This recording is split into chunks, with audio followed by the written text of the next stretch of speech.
নমস্কার বন্ধুরা, আমি আবার একটা রেসিপি নিয়ে হাজির হলাম। আজ আপনাদের তিলের বরফি করে দেখাবো। কিভাবে করি পুরো ভিডিওটা দেখবেন, স্কিপ করে যাবেন না। তিলের বরফি বানাবো, তার জন্য তিলটাকে আগে ভেজে নিয়েছি, পরিষ্কার করে বেছে নিয়ে গুড় আর চিনি জাল দিচ্ছি।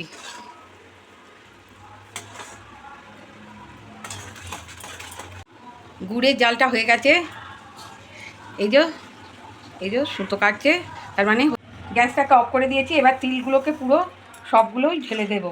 100-র মতো এখানে তিল নিয়েছিলাম, সঙ্গে এইখানে কাজু আর আমন্ড একটু পেস্ট করে নিয়েছি, দিয়ে দেব। বাটার পেপার নিয়ে নিয়েছি একটা থালায়।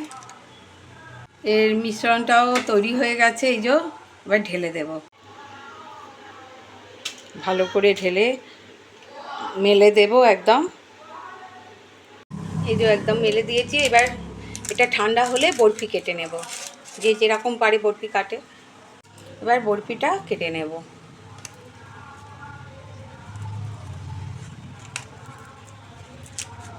তিলের বরফি রেডি হয়ে গেছে। এইরকমভাবে বাড়িতে বানিয়ে খাবেন, কিংবা পুজো আর্চাতেও তিলের বরফি, তিলের নাড়ু দেয়, করবেন। অসাধারণ খেতে লাগে। আর আমার রেসিপিটা যদি ভালো লেগে থাকে, লাইক কমেন্টস করে পাশে থাকবেন।